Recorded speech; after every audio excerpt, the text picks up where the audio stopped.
কিরে বাড়িতে ধুমধাম করে পুজো দিলি, ডাকলি না তো? আমাদের বাড়িতেই তো এবার থেকে রোজ পুজোর মেজাজ। শ্রাবণ মাস তো চলে গেছে, একসাথেই তো শিবের ব্রত করলাম, কিন্তু কোনো ফল পাইনি। না না না, আমি এবার থেকে রোজ ব্রত পালন করব। নিশ্চয় তুই একাদশী করেছিস? না। তাহলে ও ঠাকুর দেবতার সিনেমা দেখেছিস বলে, তাই না? আরে বাবা না। তাহলে ও তারাপীঠ যাবি তুই? এই আমিও যাব, হোটেল দেখবো। আরে বাবা না,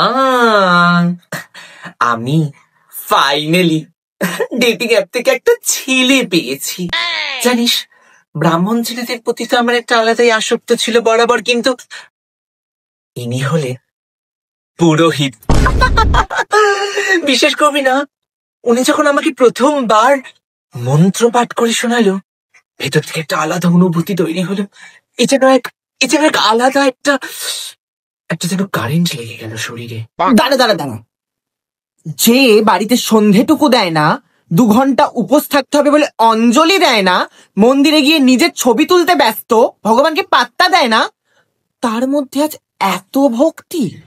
আরে বাবা, জানিস, ও আমাকে ভেতর থেকে একটা ভক্তি জাগিয়ে তুলেছে।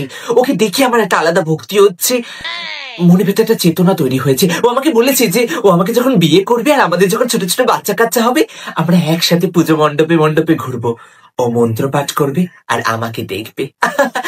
আর জানিস, ও বলেছে যে যখন পুজো মণ্ডপ থেকে ও বাড়ি আসবে, ও আমার জন্য নতুন নতুন শাড়ি, গয়না, মিষ্টি, ফল এগুলো নিয়ে আসবে। How romantic!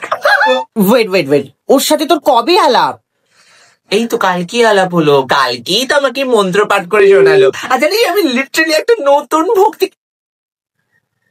কেটে দিল। এখনো তো শোনালামই না আমার নতুন একটা ভক্তি গীতির গান।